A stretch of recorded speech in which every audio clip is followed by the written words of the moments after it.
and to the republic for which it stands, one nation, under God, indivisible, with liberty and justice for all. Thank you.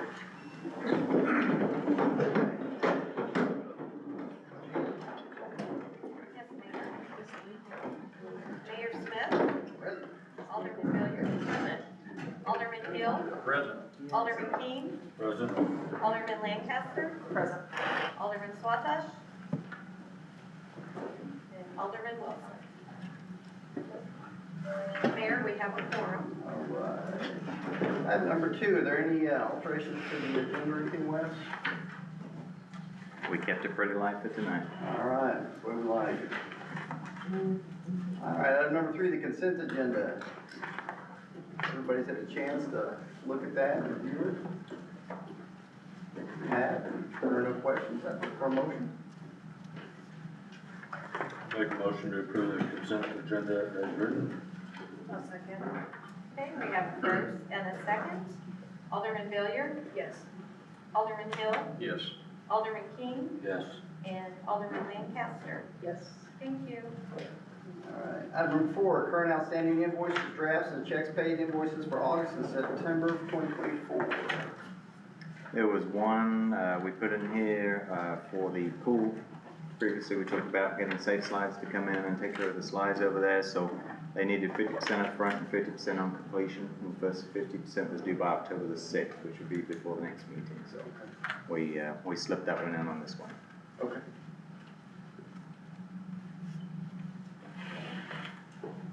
I'd make a motion to approve. Second. Go ahead. It's okay. If that's our only one, we'll go for it. We have a first and a second. Alderman Villier. Yes. Alderman Hill. Yes. Alderman King. Yes. And Alderman Lancaster. Yes. Thank you. All right, item number 5, citizen input. If there's anybody out there that would like to come forth and discuss any matter of concern, please do so. Seeing none, we'll close section 5, citizen input. Item number 6, request to declare the current Parks Department bus as surplus. Thank you, Mayor. Pretty simple. The current bus that we have, that we're replacing with the newer bus, I would like to declare that bus as surplus so I can put that on the auction site and start moving that process along to recoup the cost for that piece of equipment. So we don't need 2 buses? Ideally, it would be great to have 2 buses. The cost to repair this bus is going to be at least $4,700 to make it drivable enough that they can do the engine check on it. So after we took it to the shop, we said, well, let's hold off on that. We've spent I think $12,000 on it 4 years ago, and we've spent $6,000 in the last summer. So we're reaching the end of its rise investment level. So. I'd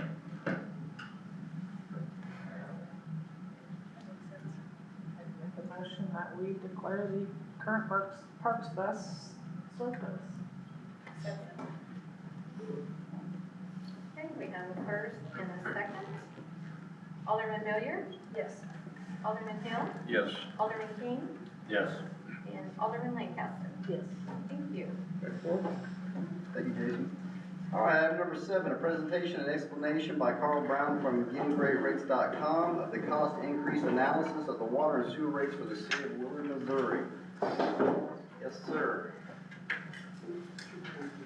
Quick introduction. I am Carl Brown, president of GettingGreatRates.com.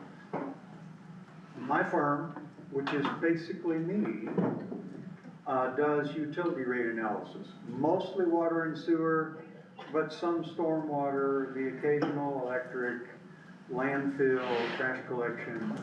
But I really cut my teeth in water and sewer, and I do mostly water and sewer for a real simple reason. When it comes to publicly owned utilities, there are more water and sewer utilities than there are the other kinds.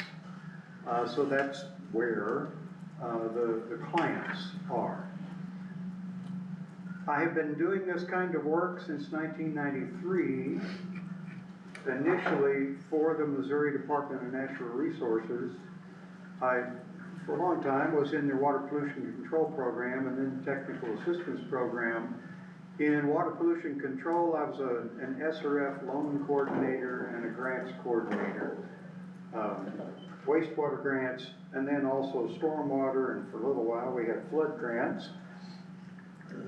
So I coordinated arranging loans, grants, and other kinds of funding mechanisms for cities, districts, other public entities, for water or wastewater at that point. And then later, when I moved over into the technical assistance program, where I spent my last 10 years with DNR, I really focused on the money side and really the rate setting side of utilities of all kinds, but again, mostly water and sewer, to help local governments basically figure out how to get the money to do the stuff that DNR was basically either gonna make you do, or if you wanted to get DNR's grants and loans, again, what you would have to do to be able to get that grant and loan money.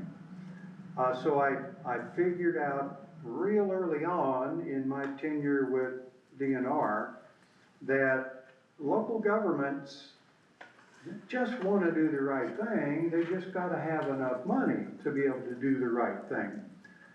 So that was the kind of work that I did with DNR. In 2005, I left DNR to consult privately. I've been doing this kind of work ever since. It's the only kind of work that I've done ever since. I tell folks almost every time I go to speak to them here, in a workshop, a conference, wherever. I worked for Missouri DNR for 14 years. I enjoyed almost every hour of almost every day, and I haven't missed it a day since. And all that's true. DNR was a great place to learn the beginnings of rate analysis, but DNR didn't really, it wasn't in the business of doing rate analysis.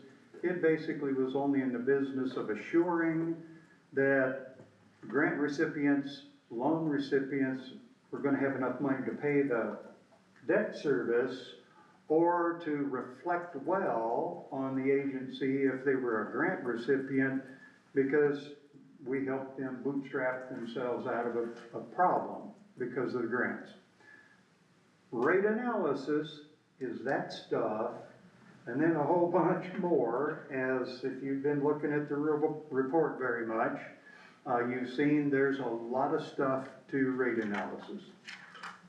I pattern the way I do rate analysis after the American Water Works Association M1 manual is what it's usually called. It's policies and processes for calculating rates on a cost to serve basis or cost of service basis. That's the way I calculated rates for you all. The notion cost to serve or cost of service is basically if a customer causes you, the utility, to incur a cost, the customer should reimburse you for that cost. Now, cost of service is not some sort of a pure thing. The way you arrive at cost of service can vary depending upon the situation. And you don't always arrive at a kind of pure cost of service rate structure and level in one try. Sometimes you have to go incrementally. You have to move in that direction, and then the next time you move further in that direction. So it may not be the end place that you go to, it may be the goal that you have to move toward. I did not calculate pure cost of service rates for you all. For one thing, pure cost of service rates include either a meter size basis for minimum charge and system development fees, either that or some other stand-in that pretty accurately reflects the cost to serve at different peak flow levels.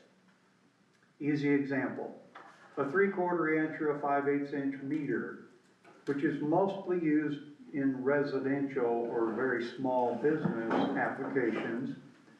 That size of a meter has a peak flow capacity based on American Water Works Association peak flow studies of meter size and types of meters. That has a capacity of 1, a rate at which it can pass peak flow of 1. It's actually a flow volume, it's 20 gallons per minute. That's the peak flow capacity of a 5/8 inch meter. A 3/4 inch meter has 30. And then it graduates up as meter size goes up, and then certain types of meters can pass flow even faster than others. The important thing is, when you build capacity in the system to be able to cover peak flow demand, you've got to take into account meter sizes, numbers, and truthfully other things, but meter size and number are really critical criteria, and those are numbers that you know or you can know. You have an inventory of how many meters of each size. So that is a number basis for calculating peak flow cost and divvying up those costs. On a pure cost of service basis for minimum charge, you really should consider or add to a base flow cost, or excuse me, a base monthly service cost, add the peak flow cost based on meter size. Mathematically, that would be much closer to cost of service than the rate structure that I ended up calculating, and I actually recommend for you all, which is a description-based minimum charge. And yours is real simple. It's in town or out of town. Only 2 minimum charges. I did that for this reason. Willard is almost all residential. It's almost all small meters. You have very few larger meters, and you don't have anything that's really big. If you were a Springfield, when you've got some 8 and 10, and I bet you they got some 12-inch meters in Springfield, and Springfield probably has hundreds, if not thousands, of 2-inch meters. When you have lots and lots of larger than residential size meters, a meter size based minimum charge to recover at least part of the peak flow capacity that you invested in to be able to cover peak flows, a meter size based minimum charge makes really good sense. It's a more complicated rate structure than in a town or out of town, but when you have lots and lots of those big meter customers, the added complication really is worthwhile to arrive at rates that are more fairly structured. In your case, you have very few big meters. You're almost all residential. You may even have a few residentials that have a 1 or a 1.5 inch meter, but they're still residential. That means there's very little extra money to be recovered from those big meter customers to help drive down the minimum charge of the small meter customers, because there's lots of smalls, very few bigs. I always consider complication of the structure and the extra revenue to be gained from charging on a meter size basis for minimum charges versus simplicity and maybe not so much extra revenue to be gained by going meter size based. I calculated your rates both ways. There's very little difference. For the unit charge, if I remember right, it's in the single-digit pennies per 1,000 gallons. So a 3/4 inch, a 5/8 inch residential customer, their bill would only be, say, in the neighborhood of 5 or 7 cents cheaper. If you had meter size based minimum charges. And then the very few bigger meters you have, their minimum charge would be higher, but there's just not much revenue to be gained there.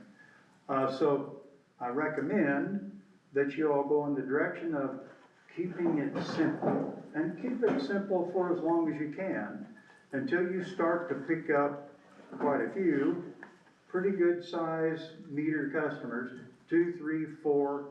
If you get a couple of 6s, probably go over to meter size based, but you're just not there yet. So keep it simple. In town, out of town. And then out of town, the only difference is you just charge them more because it costs more to provide your service, which is based in town, out of town.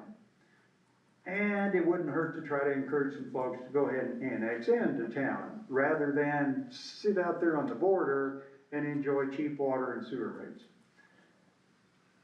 That's a lot of explanation in some detail about the notion of cost to serve or cost to service rates.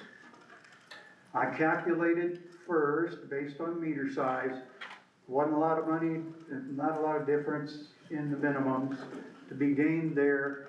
So then I went back to the description-based structure, and it's basically what you got right now, in town and out of town. I did diverge from that simplification idea, though, when it comes to what I call, and most folks call, a system development fee or charge. Some call it a plant investment fee. You all hired an engineering firm, Cochran Engineering. I think it was, they just finished it up like a couple months ago. Yep. And Cochran did a study of what it would cost you, the city, for a development that Cochran is working on. So they calculated the costs, the system development charge or plan investment fee is what they called it. And then I also calculate those kinds of fees. So that finished up while I was in the midst of doing my analysis. So Mike sent that information to me. And then I compared my calculated fees with the Cochran fees. And I'll tell you what, we must have been using the same AWWA tables, because we came out really close. You all have already adopted those system development or plan investment fees. And since I'm so close to Cochran's, my recommendation on system development fees is you just keep those fees. Now in the future, you'll want to revisit that, probably just whenever you have a new rate analysis done, have system development fees analyzed too, but you're good to go on plan investment fees. So I really don't say in the report anything more than about a page or so on system development or plan investment fees. I'm focusing now just on the monthly user charges, the minimum charge and the unit charges. I think it's been a good while since you all have raised your rates. During that time, there's been some refurbishment, I think probably set aside, postponed, something like that. I gather that conclusion because you have some pretty big needs for system refurbishment going forward into future years, to the tune of about $200,000 a year on the low side, and I think both water and sewer are about the same. 200,000 on the low side, to, I recall, several years where it's 400,000 or more in a year's time to do what I'll call minor capital improvements. These are things like, well, it's like that bus. It's rolling stock wears out. Things that have moving parts wear out. Even water towers, even though they don't move, they still wear out. Weather, water flow, all kinds of stuff wears on water towers. I'll tell you what, recoating a water tower is a big bucks these days. So everything that we human beings build wears out. That's water and sewer. So they wear out with use, they wear out with weather and time. You probably, like almost every client I've ever had, you've probably held off as long as you could on as many things as you could in an attempt to keep the rates down for those folks sitting out there. Eventually the bill comes due, and I think that bill is coming due for you all. You also have some really serious true capital improvement needs on the water side to the tune of 1.2 million in the, not this year, but in 25 and 6, I believe it is. And you have a similar thing going on the wastewater side. Also, on the wastewater side, you have most, I think it is, of your treatment done by contract with the city of Springfield.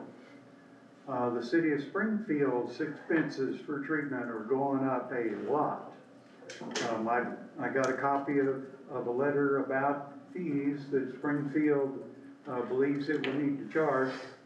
For 3 years, they know what they're going to need to charge, and then they give some idea a little further out. So if I remember right, it's 8% per year for 2 or 3 years increases. And then after that, I assume that it would average 6% per year in the out years. So in years 3 through 10 in my modeling, I assume 6% per year for Springfield treatment. Plus, you're growing rapidly, so you're going to send even more wastewater to Springfield. I factored that in too. So your treatment cost with Springfield, as I recall, is in the vicinity of $500,000 a year right now. In the 10th year, I've calculated it'll be right at 1.2 million. That will be about 1/3 of your entire sewer budget by that time. So 1/3 of what you spend for sewer is for treatment by Springfield. And then there are lots of other things, probably in the vicinity of 1/3 or almost 1/3 of your wastewater, but also your water budget, your water and sewer costs are going to be debt service to build these things that are going to need to be built pretty soon. So where I'm going with this discussion is somewhere in the vicinity of 2/3 of the budget for each one of these utilities is really beyond your control. You can't just decide as a board, well, we're gonna, really hold the purse strings tight and we're just not gonna spend anything that we don't have to. About 2/3 of it, you're not really gonna be able to affect that way. You gotta have treatment, you gotta build the improvements. So you only got something like 1/3 that you could, I'll say, play with, but you really can't play with the cost of staff. For example, the cost of staffing is probably the next most expensive item that you've got. You play with that too much and folks get trained here and then they go to Springfield to get, make good pay. So you're gonna have to pay competitively to maintain good staff. And on and on and on, there are lots and lots of expenses which, at least short term, you may have a little bit of control of, but longer term, the cost of water production and treatment, the cost of wastewater collection and treatment, they just go where those costs are going to go. There's just not a whole lot that you can do about those costs. I'm describing what may sound like kind of a dire situation. You all have been holding the purse strings real tight, but these costs are going to hit you regardless. So that sounds like, oh gosh, the rates are gonna go up like mad. Well, in almost anybody's estimation, yes, the rates are gonna go up a lot. On the water side, as I recall, it's 48.6 or 7% more revenue you need to come up with. On the wastewater side, it's 51 point some percent to be able to get current with your wastewater costs. And in the future, because inflation is going to happen in water and sewer, and it will happen here too, you'll need to match inflation. So I calculated initial rate adjustments that will get you current.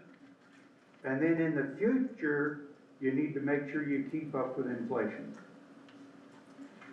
On that, I want to give you some encouragement.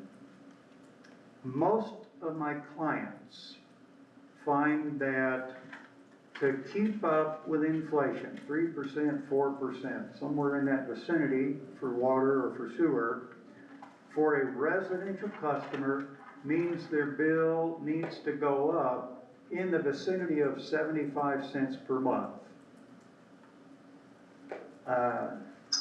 I don't know how those folks out there feel, but 75 cents per month,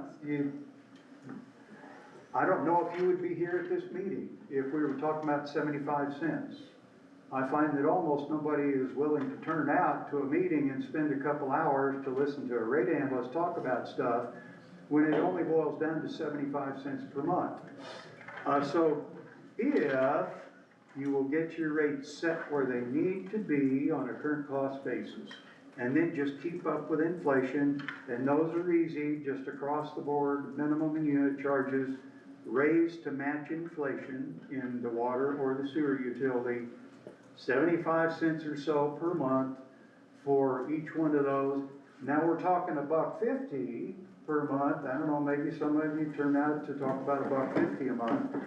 But most of us have things that are a lot more important to do than to spend an evening learning that our bill's gonna go up $1.50. 48%, 51%, that's revenue increase.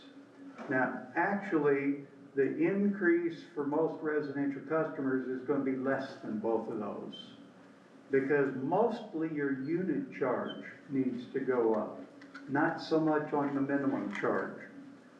Again, back to the notion of cost of service. The flat fee, the minimum charge, does not need to be, on the water side, it doesn't have to be hardly any more than what it is right now to keep up with fixed costs.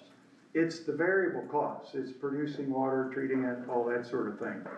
The variable costs are where they need to go up. So low volume residential customers, their bill does not need to go up at that average for most of them, a few. It's the higher volume, multifamily, it's those kinds of places that use a lot of water. That's where the bill really needs to go up more. Now I've given you kind of the broad or the broad brush strokes and a few of the details, but the important take-home points are that y'all didn't screw up. This goes on everywhere, you know, almost all of my clients, and I know lots of systems that are not my clients, they're holding the purse strings as tight as they can, they're keeping the rates down as long as they can, they're doing that sort of stuff. They're trying to serve their customers as well as they can by doing that, but you can only do that so long. So eventually you need to get caught up. And my blanket recommendation, almost all the time, there's a handful of times where I recommend that they not keep up with inflation. That mostly has to do with grant and loan gamesmanship. You're trying to get the pricing right so you can get the terms that you want to get. But other than that type of a situation, if you'll set initially where it needs to be and then match inflation, and then that'll be easy later on, then it will go best for you all pretty much all the time. I'm going to show you a few things, but I'm not going to show you a lot on screen because this little screen is pretty tough to be able to see all the detail. I did my modeling in Microsoft Excel. I have a template which it'll pretty much calculate any sort of a rate structure and any sort of a mix or type or group of incomes and expenses and capital improvements and system development costs and all these sorts of things. It will calculate lots and lots of outcomes based on lots of inputs. So the way I go about using that tool then to calculate rates is I use the parts of the template that I need for a particular situation, and then I use the parts of each one of those tabs that I need for those calculations. For example, I have enough slots in the template to be able to model 35 different rates. 35 is a lot of rates. Even with some of my largest clients where they have meter size base minimum charges, I don't usually go over 20 or 25. And I can't remember ever hitting 35. But I've got a really big, robust template that I use for calculating things. And I calculate incomes, costs, capital improvements, everything on the basis of a test year, and then this year, which is the year that we're analyzing the rates, and then 10 more years. So in most of my tables, I have 12 columns of number data, incomes, expenses, things like that. And then another column that tells you what each one of those incomes or expenses is. That table is really wide in landscape, so I can't show you very much of it on here. In your packet, you have the full report. So you'll be able to read, and it's pretty easy to read it when it's on a printed page, except for 2 or 3 of the tables. You'll be able to read the models, the outcome or the output of the models, and then the narrative report is the first long section of the report where basically I tell you in words what the modeling would tell you if you knew how to read all that stuff and if you had a calculator or a spreadsheet and you were doing some math along the way. But I do want to show you a few things.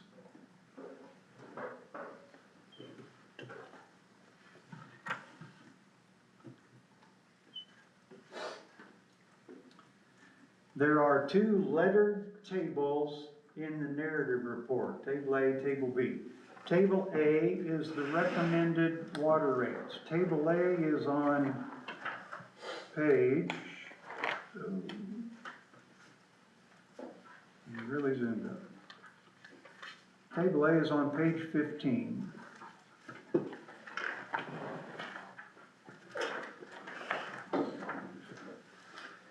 Again, description-based rates.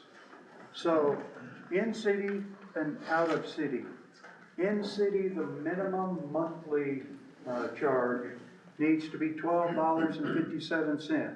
The no usage allowance So no giveaway volume or, there are lots of adjectives to use for usage allowance, but no volume given to you just because you paid the minimum charge. Usage allowances mess up cost of service rate structures. Anytime you give something away which costs, you're forcing other parts of the rates to pick up that slack. It costs money to produce the first 1,000 gallons. And in fact, it costs the most money on a unit cost basis for the first 1,000 gallons you run through the plant. And then it gets cheaper after that. So the very first 1,000 gallons, that's the expensive stuff. So when you're giving away 1,000 gallons, you're giving away the most expensive water to produce. Shouldn't do that. It's not good finance, but also it's just not good rate structuring on a cost to serve basis. So no usage allowance, this column, and then the unit charge needs to be $3.91 per 1,000 gallons for all the volume that somebody uses. In town, $5.87 out of town. You also see that the minimum charge is higher out of town. I calculated your rates for out-of-town customers to be 50% higher than in-town rates. Right now, as I recall, on water, it's kind of an odd mix. The minimum charge is 8.8% higher out of town than in town. The unit charge is 9.1% higher out of town than in town. What I usually see for out of town, I call it a premium. Out of town premiums is somewhere between 25% more for out of town, up to double, 100% more for out of town. I put you basically in the middle. Most of the systems that I see in most places, my recommendation is charge 50% more for service out of town. Can I ask you a question, Mr. Brown? Yeah. Proportionally, how many, or this could be for Wes or Mike or anybody who can answer it, how many of our clients are out of town as a proportion to the whole It's real small. versus in I town? think it's only a couple of dozen water customers out of town, if I That's not remember true. right. No. You So, got an idea, Mike? everything south of 94. So all of the meadows. Do you have a number? Approximate? I believe it's between. 1,100. Oh, okay, it's way more than I was what I gonna thought. say, I think it's in the I report. say over 1,000.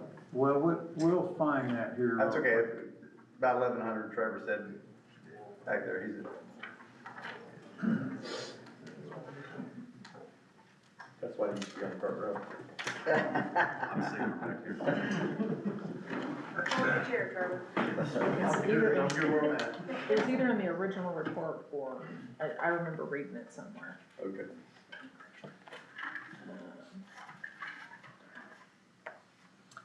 Okay, usage in town,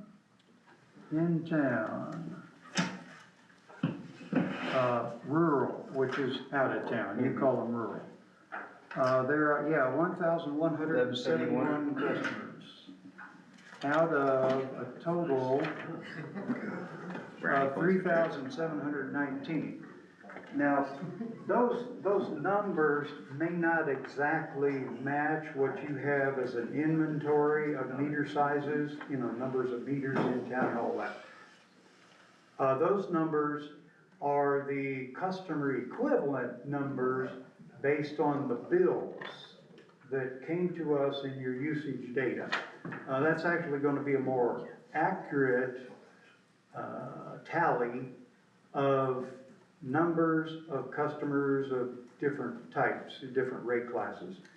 Because what you bill is really what you got, not what's in the ground out there sitting there and maybe it's used, maybe it's not, maybe it's used sometimes, maybe it's not. If you billed somebody for a 5/8 or 3/4 inch meter and you did that 12 times, that's one customer equivalent based on the usage data. But anyway, about a third of your customers, water customers, are out of town.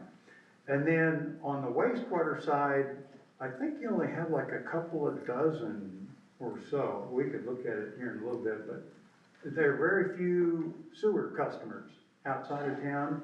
I think you do, and if I remember right, you have a sewer district or something. 250.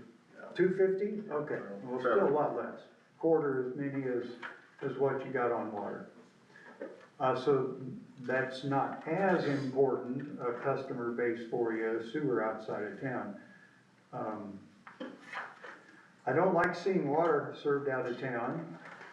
Now, if you're charging a healthy premium that helps you to reduce your risk, but you have fewer levers to pull if somebody decides they don't want to pay or pay on time or, you know, stuff like that outside of town, then what you have in town, plus in-town folks are paying property tax, and they're probably paying more sales tax than what the folks out of town, because a lot of those just go straight to Springfield. So you're collecting, you have different avenues of collecting revenue from folks who are in town than out of town. And then on the wastewater side, normally the way you cause a sewer customer to pay their behind sewer bill is you turn off their water. If you're not providing water to a sewer customer out of town, you're really hanging out to be able to collect from somebody who, you know, just gets in arrears. So, my preference is don't serve outside of town. Just have them annex in, then serve them off of your regular rate table. But if you are going to serve, charge a premium for what you, compared to what you charge in town, and make that premium high enough so that it is very unlikely that you lose money on those sales. Either lose money based on cost, or lose money because somebody gets in arrears and then you have to pay your attorney $100 to write them a nasty letter and things like that. And maybe it costs even more to try to get them to pay than what it is that they owe you. So try to avoid that sort of thing and make it so that they have a strong incentive to go ahead and pay, stay current, you know, be good customers, just like other folks. That's a lot about out-of-towners, but you have a lot of water customers out of town, not nearly so many sewer customers out of town. Make sure you charge a strong premium. 8.8 and 9.1% more, it's not hardly, you know, worth the trouble of carrying them as a different rate class and collecting $2,000 or $3,000 extra from them. You need to make it worthwhile to be dealing with different customer classes like that, and especially out-of-towners. Anyway, back to those rate tables.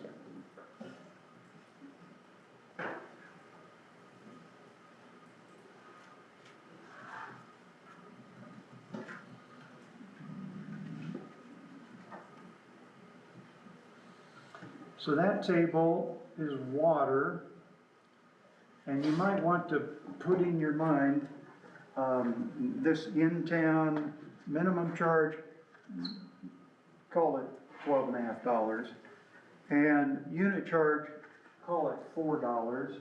Kind of keep those sort of numbers in mind. And now I'm going to scroll down just a little bit, and you can go down, as I recall, it's 2 pages, to table B, which is the wastewater rates. $26 and a little change minimum charge, and $11.50 for a unit charge. Your wastewater costs a whole lot more than what the water does. And in most places, that's normal. But yours is a whole bunch for a couple of big reasons.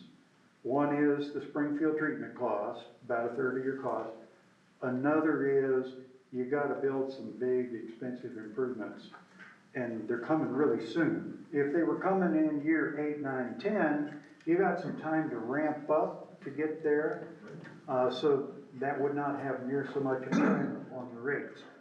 But because it's coming in 25, 26, or 26, 27, it's in a table, because of that, and it's so darn expensive, your sewer bills need to be pretty darn hefty.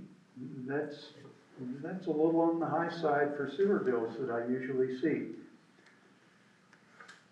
Again, I'd like to leaven that a little bit. On the water side, the affordability index, so that is the bill for a 5,000 gallon per month residential customer as compared to the median household income. What your folks here make for income? As I recall, the median household income for 2022 is estimated by Census Bureau at $86,000 and change. So a household averages $86,000. And then when you compare that to what their bill for 5,000 gallons is right now, the affordability index for 5,000 gallons is 0.4%. So it's 0.4%, meaning they spend 0.4% of their income to pay their water bill. And then 2 years later, in 2025, when the rates that I showed you in Table A are in place for that whole year, the affordability index for water would go up to 0.46. It would go up 6 basis points, or basically not very much. So they're going to see what looks to them, and you guys, you're going to see what looks to you like a pretty big increase. If I remember right, it's something like $6 a month. But Mr. Brown, did I interpret it correctly that we're at 0.4%, but the national average is closer to 1? Yes. So we're well below the national average. You're only 0.4, you're 40% of the national average. And even after the increase, you're still only going to be at 0.46. So, believe it or not, folks, you got cheap water. They would have to do this increase plus then double it to be able to get to the national average. On the wastewater side, it's a tougher road to hoe on wastewater. As I recall, you're at it's either 0.83 or 0.86%, so you're close to the national average for sewer.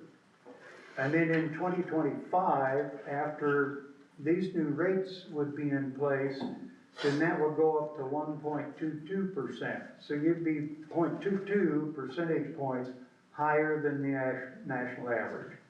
Now, if you add the water and the sewer bill together, you'd still be below the national average. Because it's 1% for water and 1% for sewer. So, a little bit better or happier side of that picture, but you guys, you're still looking at, in dollars, a big increase.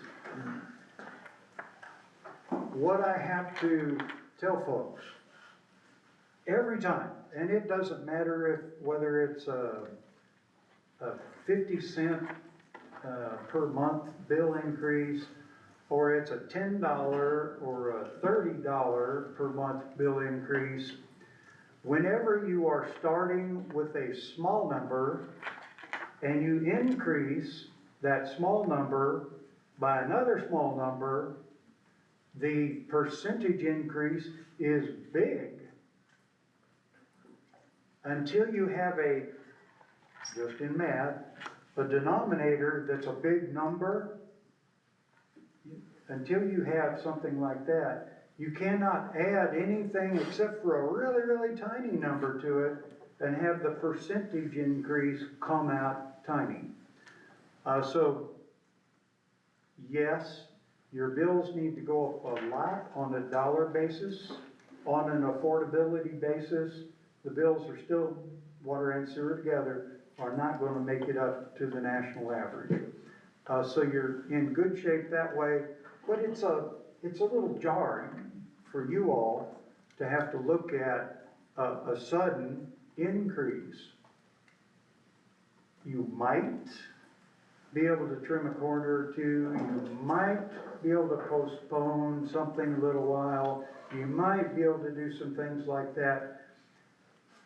But back to the kind of ugly part of the picture, on the wastewater side, even with those rates, you're still gonna go in the red. Your reserves are gonna go negative on the wastewater side. And in 2026, as I recall, you'll be at the low point for the red, the negative in sewer reserves, and it's gonna be $616,000 and change negative. Fortunately, the water fund is calculated to have $1.2 million pretty much from here on until it starts to grow. So you will be able to go to the water fund, borrow $600,000 when you need it for sewer, keep the sewer fund afloat, and then in the future years, the sewer fund, basically because of inflationary increases, and you're not adding $450,000 in debt service to the sewer fund every year, you're just gonna do that in two pieces in 2 years right next to each other, 25 and 26. So since you will not be adding those really big increases in costs over the next several years, then the initially higher rates plus inflation will grow you back up to where you can pay the water fund back in, as I recall, it's about 4 years or so. And then after that, the sewer fund will be positive and growing, and the water fund will get paid back, and it'll continue to grow on. The water fund will eventually reach a target reserve level of right at $2 million. It's 1.2 or so million in the test year. So it'll reach a target, which is based on size and expense and things like that. So it'll reach a total reserve target of right at 2 million. The sewer fund will reach a target of 1.2 million. So not as high as water, basically because the water expense in sewer is less. But the degree of change in expense for sewer is gonna be great. So while you might think, well, we could kind of postpone and, you know, phase and hold back on replacing some things and stuff like that, you can only mess with the net revenue on the margins. You're not gonna make a big difference. And you always have to keep in mind, if you don't raise the water rates, the reserves are strong right now in water. They're basically where I generally recommend they be. So I've only calculated that they go up enough to arrive at that same difference based on what your future costs will be. So they're at 1.2 or something like that million. They'll go to 2 million in 10 years. And you might think, well, shoot, you know, we got lots of money in water, so we can give a bunch to sewer, and we don't need to raise the water rates and stuff like that. No, the whole house of cards will come down if you do that. You must raise the water rates so that you can generate enough total reserves between the two to be able to lend to the sewer fund to tide it over during the negative years. Okay, that's a lot of words from me, but what questions do you all have?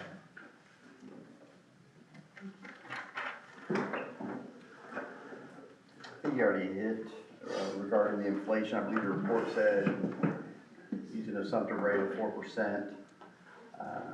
And you would recommend that every year.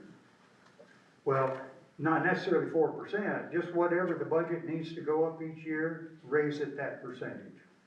And it usually makes really good sense, and it's usually understandable, you know, to your ratepayer folks, that if you calculate, if you put together a budget that next year is gonna need to be 4% higher, it makes logical sense to go ahead and raise the rates, that 4%, and do it at the same time, so that that goes into effect during the period of time that the 4% is gonna happen. So basically fiscal year, set the budget, and also set the new rates for that next fiscal year. That's some terminology I baked into the proposed ordinance we're discussing a little bit. We talked about, or we cited the affordability index, and you said something about the national average. Do you have an idea of where we stand in southwest Missouri? Oh, okay, compared with the rest of South. Very close proximity to Willard, other jurisdictions in southwest Missouri, as it pertains to the affordability index. Are we similar to them, or some of them a lot higher, or do you have an idea of where we stand in comparison to them? Not really. I'm forgetting the name of the city. I did rates for a city over on the south and east side of Springfield a few months ago. Some of you might be able to call the name, and then I'll be able to say. That's okay. Rogersville. Where? Rogersville. I think it was Rogersville, yeah. Rogersville, I did their rates several months ago, and theirs needed to go up quite a bit too. And they weren't in the position of going in red, so they phased their rates. They basically split the initial adjustment over the first 2 years. So they did half 1 year, half the next year. That's kind of okay, and you do what you need to do. But Rogersville, as I recall, their affordability index wasn't all the way down to 0.4%. I think it was higher, but their rates didn't need to go up as much as yours. So they may have ended up in a little cheaper position. Now, I think Rogersville also, median household income is a lot less than what yours is. So that's a real big factor on affordability. Your median household income, $86,000, or maybe it was 89, it's 80 something. That's a pretty strong median household income. The average in Missouri, I believe, is about 50,000 now.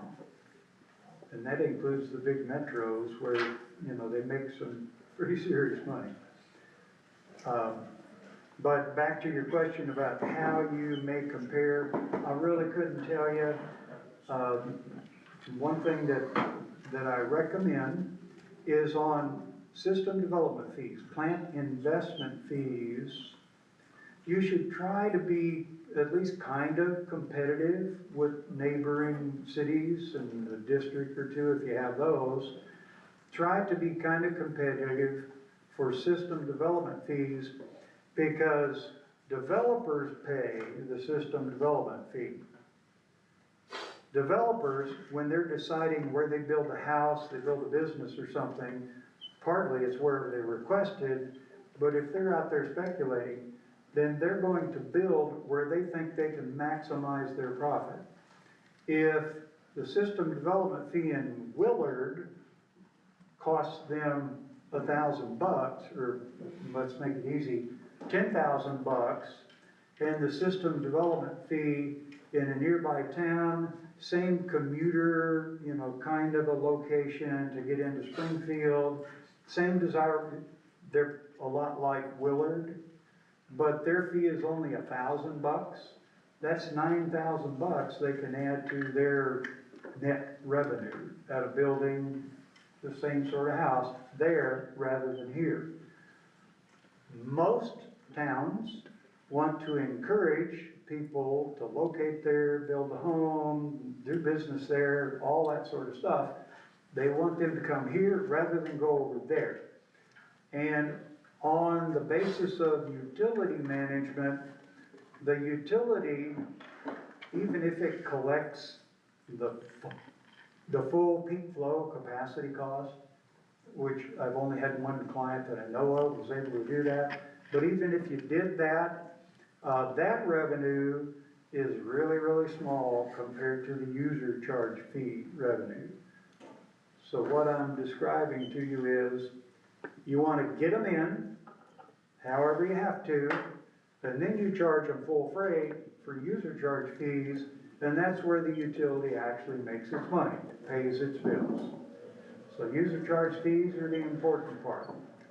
Do not compare or do not try to match your user charge fees with neighboring towns, because their costs may be really different. They may be a whole lot cheaper than what yours are. And actually, I'm pretty sure most of them would be a whole lot cheaper than yours, because you've got some serious capital improvements based on your size that you're gonna have to do.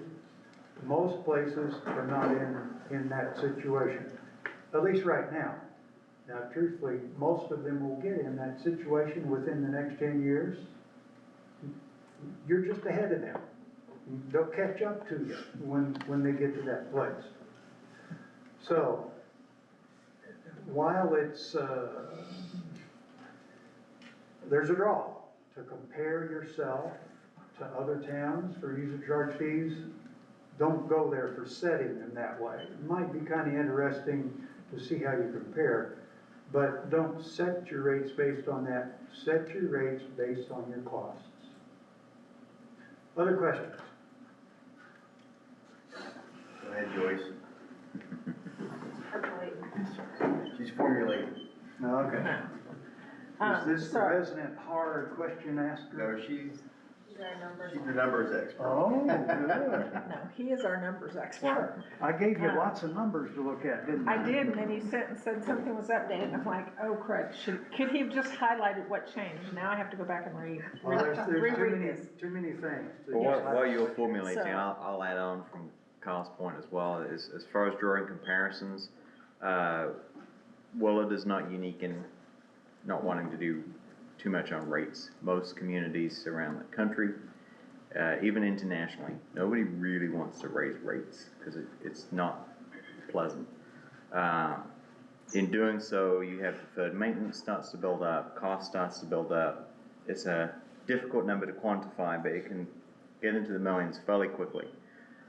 And you're just putting it off. So when you're doing a comparison, you know, this community or that community may be cheaper than Willard after and before the rate. But it's equally possible that they've deferred that maintenance. And at some point, like Carl's saying, the pipe is gonna come at some point, and they're gonna have to do the same thing. So, you know, potentially is the outcome of Willard's raise lower than their raise when they figure out their deferred maintenance? Perhaps. We don't know that. So making that comparison is just, it's tricky. It's tenuous at best. So don't, you know, to Carl's point, don't make it on the basis of what this community does or what that community does, because it's not what we are. And then once we get locked in, you know, part of the ordinance, and I'll talk more on it in a little bit, the proposed ordinance, but, you know, there is in the ordinance, we're supposed to be looking at this every year. I don't know what happened to that. I mean, I haven't dug into that history yet. Really, it doesn't matter. It's of no utility. But going forward, we need to, part of the budget process, look at the cost and look at what we're doing and plan that and present it to the community so they can understand. Because year on year, if you look at the budget and you go, well, it's only going up 1%, let's just leave everything alone, or maybe we do the 1%.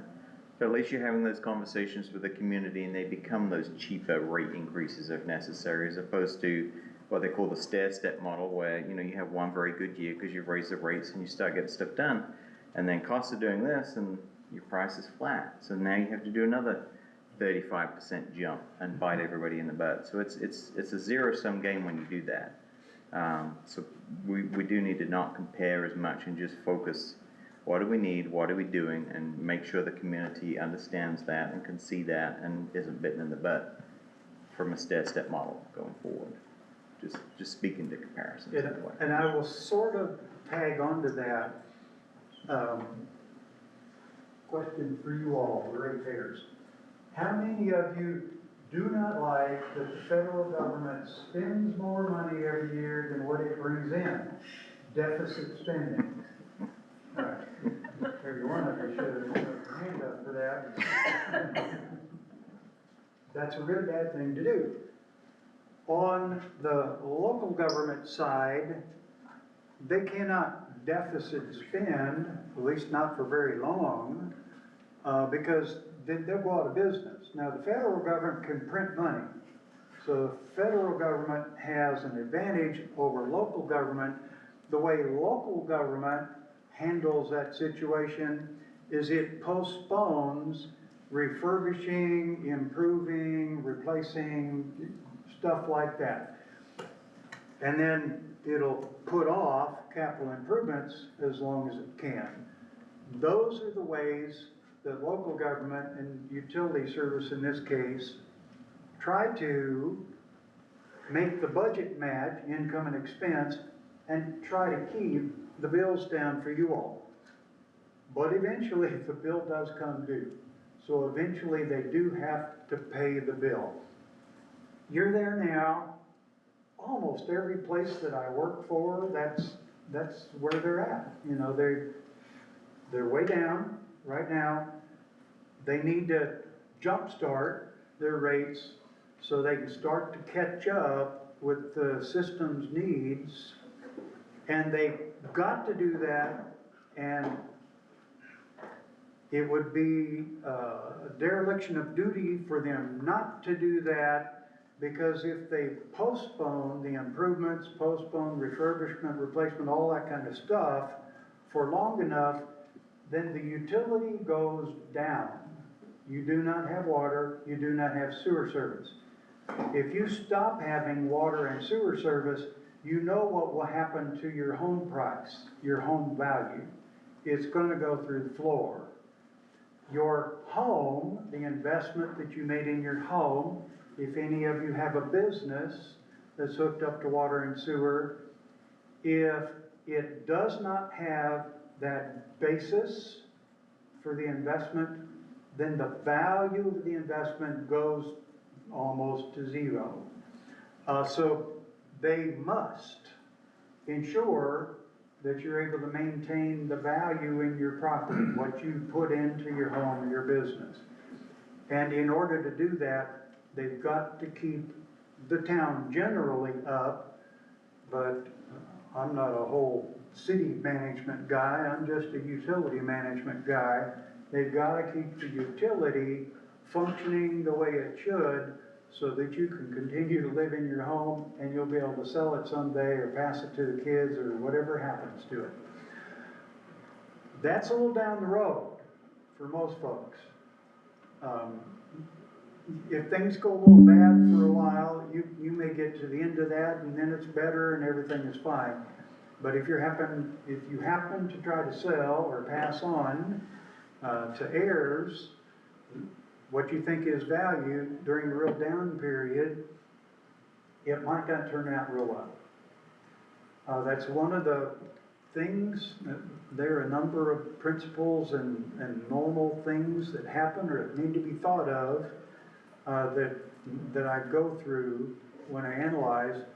But when I teach, and I go out and talk to fellow either rate analysts or practitioners who are working kind of in this field, one of the things that we all need to keep in mind is our investments are always based on some sort of foundation. And in the case of homes and businesses, they're based on the foundation of utilities and all the other infrastructure that a city or whatever the entity is provides for you. Costs money for that stuff. Okay, other questions? Okay, I'm ready for you now. All right. So just as a clarification, I know that your numbers are right in the charts because I've tracked a few of them. But just as a clarification for recording, you said that we had $400,000 to $500,000 going to the city of Springfield. this current year, it's 648,000. All right. And it will go up to an additional 51, so next year we will be over 700,000 going to the city of Springfield. So just making that clarification for citizens that might not have looked at that. I think just making a statement, as a citizen, I have sat out there probably close to 2 years ago that, and I don't know if it was this, and I've said this in the past, I don't know if it was a salesman or if we were really in those dire straits, but our water towers need maintenance, and that maintenance has yet to be done on those towers because of finances. So, like we have said, we have kicked the can down the road, trying to avoid raising rates. And another question, and I saw within the study, just some, it made me feel a little better, but we do have some low-income housing in town, and it does appear that those rates are adjusted a little bit for the low-income senior apartments and potentially low-income housing. Is that correct, or is that straight across the board? I didn't make any special allowance in Okay. rates. I just thought, I thought I saw It was on the something. graphs. There was a line on some of the graphs that Yeah. had a delineation for low income. Oh, okay. So you're looking at one of the line graphs where I show the, It's on page 68. okay, I show the affordability index and the actual rate and things like that for the average customer, and then I also show it for a 2,000 gallon per month customer earning at half of the median household income. And that would still be a So that was pretty just for the decent. pricing index. Just the pricing. Say again? That was just for the pricing index. That was the only purpose for that line then? Yeah, so that, I've got two, Like on three. on chart 3, it appears that there's a different base rate for regular customers Here you and go, low Carl. income, Yeah, which one is On- chart 3? It's on page 68. Yeah, the user bill.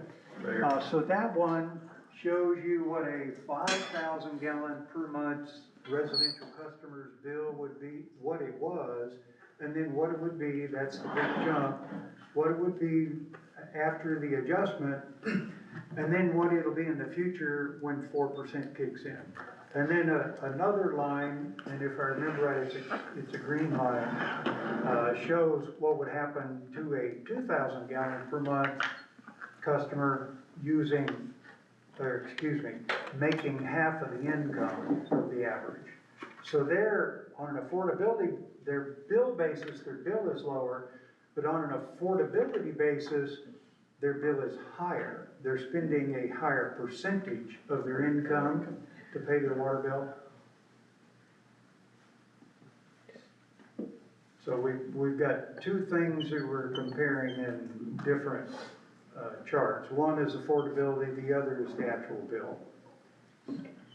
Yeah, and I would have, in thinking about that, I would have, like the senior apartments, they have a laundry facility that they use that's not water, they actually run through themselves, so.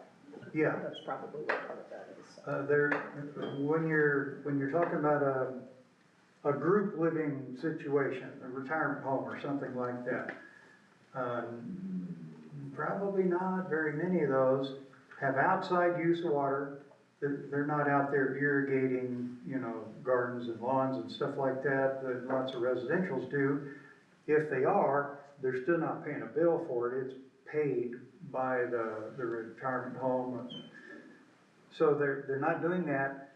They're not paying for water for cleaning clothes if they have a laundry room. Now they might have coins they have to put in it, but they're not paying for the water.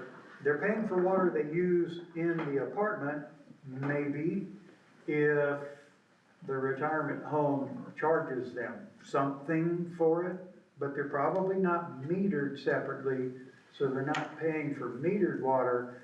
The retirement home or the apartment complex, they probably take their total water bill and divide it by the number of units, and divide that by 12, you know, the total bill for a year, divide it by 12, one per month, and then add that to each one of the apartments' rent.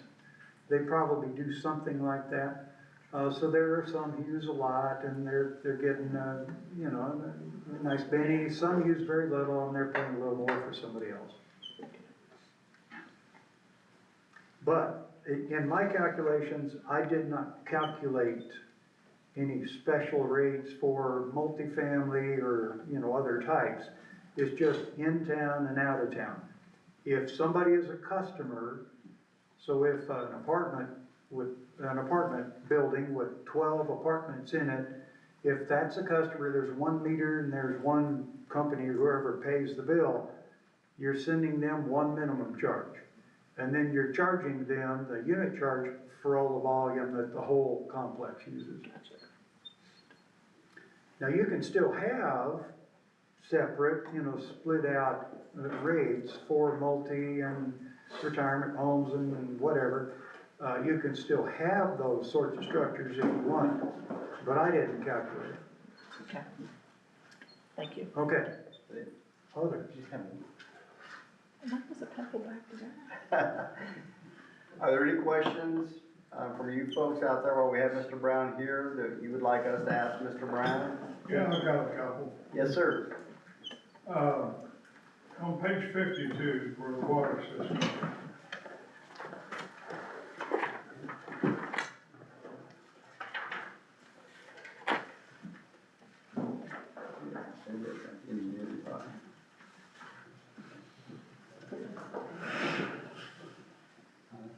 Yeah. Page 52. That's the capital improvement program. I'm looking at your debt and capital improvement reserves, ending balances for the 10-year projection. Oh, okay. And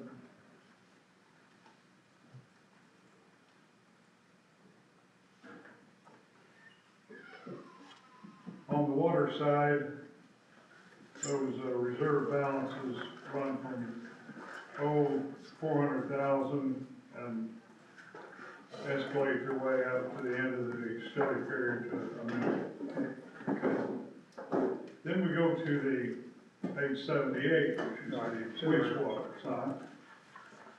There, the deficits, the reserves for debt, capital improvement, begin at a negative 1.3 million and improve themselves over 10 years to a negative $358,000. The negatives in the sewer side in reserves exceed the reserves on the water side. All right. The capital improvements and debt service table, that table 5 in each one of the models, that has a starting balance and it's an arbitrary starting balance. The way I calculate net revenue is I take operating income minus operating expenses. If it's positive, then that first goes toward an operating reserve. If there's enough to fully fund up the operating reserve target, then the rest of it spills over into table 5, capital improvements What reserve. is the operating reserve target? The operating reserve target is 50% of operating expenses, table 4, each year. So if you were to go to table 4, down at the bottom, you'll see target reserve, and then below that, I think it's net, or maybe it's net, and then target, and then there's going to be a dollar amount that either gets transferred to table 5, capital improvements and debt reserve, or it doesn't if there's not enough. And in the case of sewer, there wasn't enough to be able to have money spill over to capital improvements. But where I'm going with all this description is the reserve balance in the capital improvements fund is an arbitrary number. It's not because you really have X dollars in a capital improvements fund. It's because you have total reserves to start with, and then I slice and dice it into operating reserve, equipment repair and replacement reserve, but you don't have one of those kind of funds. So then the rest of it goes into the CIP, the capital improvements and debt reserve. So only if you got a lot of reserves are you gonna fund up the capital improvements fund. And sometimes I'll see the situation where, at least for some years, we'll fund up the operating reserve. There's so much left over, it goes over into the capital improvements reserve, and there's a boatload of money sitting in that so-called fund, but it's not really there. It's just in the water fund general. And I do the slicing and dicing so that I can try to arrive at rates that are gonna be high enough to fund all three of those kinds of functions, and by the 10th year, reach the total reserve target.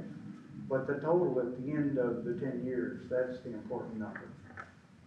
Now, Willard has an ordinance that requires 30% reserve for water and sewer. For all of water and sewer, all the functions, you mean? Yeah. Okay. Now, somewhat debatable, but it's on the books. Normally, they look at that as revenue is X dollars, so I need to have a reserve of 30% of X dollars. Okay. This is supposed to take care of unforeseen circumstances, economic failure, pandemics, whatever. But that's what it's there for. And I'm not for sure, you mentioned 50% of operating reserve, and you look at debt and capital improvement. Well, I'm not for sure we're meeting that 30% on the books. The reserves that I calculated and that I've targeted 10 years out are gonna be way more than 30% for the whole We're fund. talking about the next few years. Yes. You're gonna project it out 10 years, but where are we at in the next 3 or 4? Yeah, in the next 3 or 4, you're gonna be pretty slim, since sewer is, the total sewer fund reserve is gonna run in the negative for a few years, and it's gonna bottom out about 616,000. So you're only gonna have about 600,000 net reserve for both funds. And 600,000 over 3.5 million total fund, that's not 30%. The board ought to consider taking a look at that ordinance and either amend it or deal with it.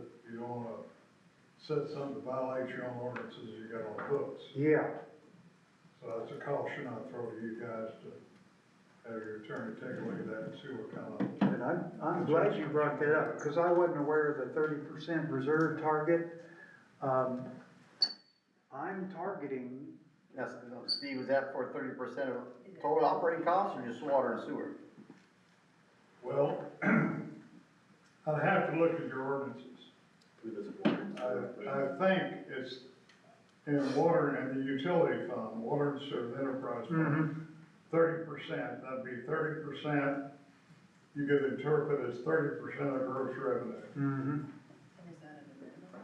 Now, over on general fund, I'm not for sure what that percentage number in reserve is. Okay, we'll review it. At Stratford, we always had it higher, because a tornado would kill your sales tax base. People still, you can still pump water and pump wastewater, and you can still bill for that, but they're two different animals, the enterprise fund and the general fund, when it comes to looking at reserves and, risk management for catastrophe. yeah. Yeah, do look at that reserve target that's in your ordinance, because if you adopt the rates that I've calculated those rates have built in the assumption that you're aiming at 50% operating reserves, so that's your operating budget, not capital improvements, not debt payments, just the operating costs.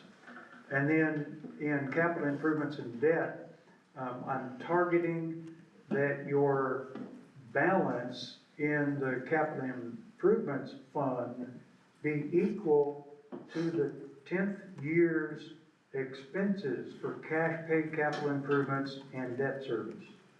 And that'll be a pretty big number. So we could break your ordinance with that. Anything else? Anybody out there? That's good. Did you Well, have we one? have him here. Okay. Ms. Wilson? I have, this would be a history question, and I don't know if anyone can answer, but I'm curious what the arrangement was when Willard bought the Meadows water system. Was there any kind of promise or terms set in place about those customers' rates? Because this is gonna kind of blow that out of the water, if there was anything in place. I don't know if there was. It'd be worth looking at. In my, tenure of looking at that, when I was interim, I saw no documentation for any guarantee. It was basically, here's a private utility system. We paid X amount of dollars for it, and what it is what we got, and we incorporated it out. And just clarification on that with the rate structure itself. We have in-city, out-of-city rates as, was explained to us. Anytime if somebody's out of city that is on our utilities, they can sign the right to annex, have that recorded and receive, receive the same, Yeah, in-town rates. in-town rate. So, I mean, it's not, it wouldn't be restricting to those people that are out of town, if they became in-towners, so. Well, one of the problems with the Meadows, privately owned, for-profit, just a spider web of system out there. It's very poorly documented, very poorly engineered. The best thing to do is offload that wide open, and Willard got a well, 2 wells and a tower out of the deal, and a bunch of burden. Yep. You have ordinances that require to receive water or sewer services outside of the city. You sign an irrevocable consent to annex. I don't know where we are on keeping track of those. We do have, we have contacted the county and we have documentation on those that have recorded, but the majority have not. Now, Because there's part of the why? problem is, if you ran, if I have service out here and I'm sitting on my 10 acres, but I'm a distance from the corporate boundaries, I can't annex. But I you can sign the right to annex. You sign the right to annex, but I can't annex. So So, therefore, I don't get charged ad valorem taxes at city rates.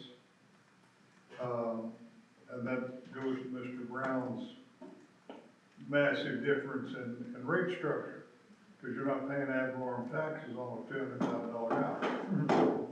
And that's where it really needs to be looked at when you talk about in town and out of town, is if you're in the corporate limits, you've got an ad valorem tax rate of like 60 cents a hundred. And you just take a $200,000 property and work it down and see how that comes out. And then the rate structure that Mr. Brown's proposing kind of gets it on par, a little better than what we had.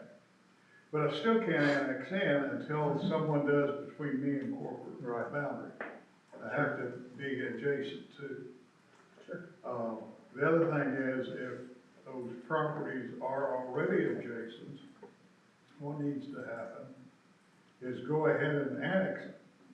You got their irrevocable consent, run through P and Z, do your public hearing, wham, here's the ordinances, you're in. It takes some legwork to do that. Totally agree, but I think, I mean. And it takes time.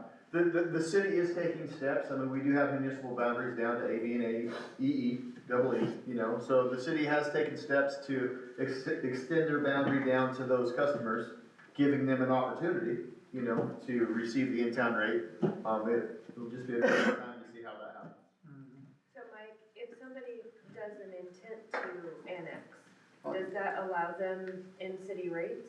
I don't think there'd be anything that'd stop it, yeah, we could do It's that. just, if they file the intent and record it at the county, Okay. that would qualify them for the in-town rate.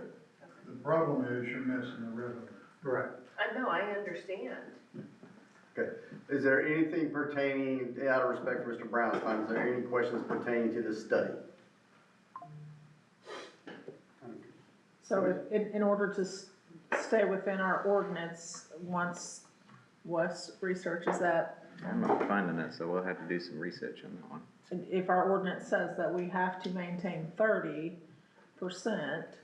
then our rates will need to be higher Or- because we've got Well, 2 the years other coming option, up. because we can always deal with that ordinance. Yeah, You can deal with the ordinance, you can put off some We stuff, will have and still options. plan to do it in year 5 instead of year 2, I mean, there's different things you can do, but I'm not finding this ordinance, so we'll have to do some research on that. Right, if the ordinance says that the city will maintain up to 30%, then yeah, you'll be in trouble, because just one of my reserves is gonna take you over that. But if the 30% is a minimum, or a goal, or a hope for, if it's something like that, then the 50% is gonna be okay. You're exceeding the goal, you're exceeding the hoped for number. But if it's a ceiling, then yeah, you have to change that. That'll be another topic we can deal with when it comes to it. So, anything else for Mr. Brown? Thank you, sir, we appreciate all your hard work and your explanation. Well, you're welcome. I'll close with only a few comments. One is I really enjoyed working with your staff. They have really been good to work with. They were fast, they got me good stuff, and you had some staff changing during this, and Mike came on basically because of that impact plant investment fee study that you all had come through in June or July, I think it was. So you had several folks helping me at opportune times, and they were really great. They really did a good job with that.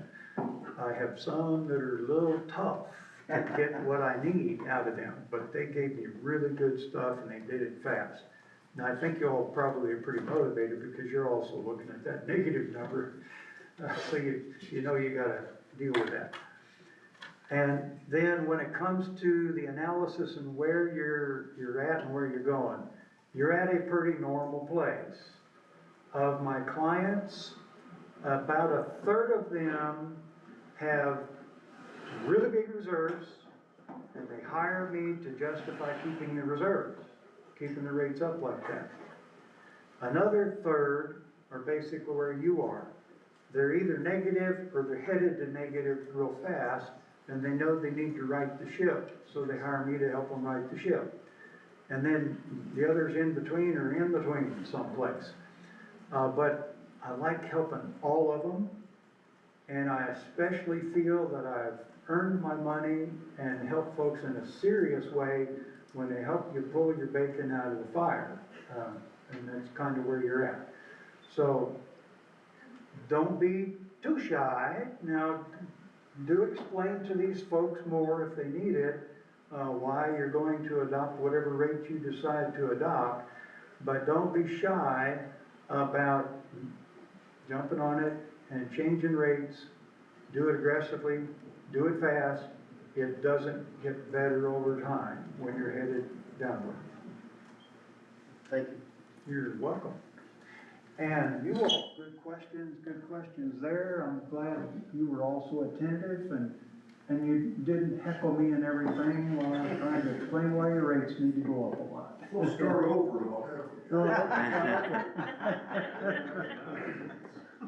All right, moving on to item number 8.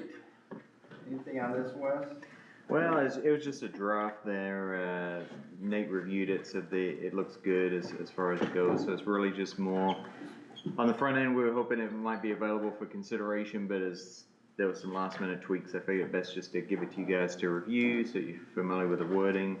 There is already a requirement, as I alluded to earlier, that we are supposed to be reviewing the rates annually. I can't see that was ever a fixed process, so kind of beefed up the language on there to require it as part of the budget process so we can consider it all at once. And then that way customers, if there's gonna be a rate review and potential rate increase, can anticipate it to occur at about the same time every year instead of it being a sudden surprise in the middle of the year right before Christmas, so. So if everybody just reviews the verbiage and Just everybody. have a look at the questions, get verbiage. to you this week and, Yeah, and of course, keep in mind I'll be heading out, so, my phone works the same, so you can call, text, emails work the same, just I'll be 6 hours ahead, so please don't do that at midnight. And if you don't hear from us, you can assume that we were okay with the verbiage. Yeah, there is one spot I noticed on, basically I try to keep the wording fairly similar, so the sewer and the water rate, the wording is the same, and in one case it's so the same, I actually said water in the sewer one, so I'll fix that one before we read it. I think I fixed that. Did you fix that one? Bless you, thank you. It's in that packet, But other than that, it's just pretty standard wording, other than beefing up the language to require administration to do that annual rate review to keep us moving forward without surprises. Let's move to item number 9 then, city administrator remarks. Alright, let me roll through here. So first thing, special election, I wanted to let you guys know, we just received, fairly hot off the press, I think Friday, itemized invoice for the special election costs. Greene County estimated, originally the cost would be $23,531.34. They determined the true cost was actually $19,759.97. So with their itemized accounting, they also gave us a check in the amount of $3,771.37 refund. So, that's been, overpaid amount put back in the city coffers. And then just a reminder for you guys, I'll be heading out on the plane here on Thursday for a somewhat exhausting round trip to see my mother. So I'll come back a little bit more English and a lot more tired, just in time for the public hearing on October the 14th. Mike has graciously been voluntold to be my stand-in while I'm gone. So if you need help, he's available. But like I say, I'm available too, so just if there's an email you send me you want me to look at, just text me. Just keep in mind the time difference. And I'll be glad to do that. And likewise, staff has been told the same. I found it's just as easy to be available over there. I can answer the phone and text and email just like I can when I'm down the street. Other news, tablets. We've got the tablets in now, so we'll start working towards that. Probably have those set up in time for the last meeting of October, just to give us time to get them set up. Iron out any kinks that show up when we have 9 of them instead of just 1. But I had the test drive, they work quite well. And then in tandem with that, we're still working on getting the agenda stuff built up with Civic Plus, the new website built up with Aptigee, and those seem to be going on fairly smoothly. So hopefully, they'll all kind of tie together at some point. Good news, I was certified as a municipal government employee this last week. I went down to Branson and attended the conference, learned lots of stuff, and then got a nice little plaque sit on my table. We've been beavering away learning all the stuff from that to get that done. I'm working on the advanced certification right now. And then just a reminder to anybody watching at home that couldn't make it tonight, the public hearing for water rates will be October the 14th, 6 p.m. here in the community center, not next door. Just gives us more space for people to show up. We can only have 40 people over there, and we're a good chunk of those 40. So figure we have lots of space here if anybody wants to show up. Other than that, city's moving along smoothly. We've got staff getting stuff done. Very proud of Public Works. They've been putting in a lot of work here lately, and I don't think they blow their trumpet enough. So I've told them to stop putting some posts on Facebook and sharing their effort. Tell your story. Yeah, right. Tell the story. Even if it's flag. got a monkey poopy pipe in the picture, just put it out there and let's see what you're doing. So Trevor's been doing a great job, and we definitely appreciate him very much for that. And that's all I got. All right, thank you. Okay, item number 10, any new business? There's no new business. Item number 11, any unfinished business? Having none, can I get a motion to adjourn the meeting? Make a motion to adjourn the meeting? I'll second. First and a second. Mayor Smith? I don't get a vote, You unfortunately. don't vote on I don't get to, they took my voting rights away. Smartest thing they've done. Alderman, I get a break ties. Alderman Hill, Yes. Alderman King, Yes. Alderman Lancaster? Yes. Thank you. That bargain that we got with him, because the way his vote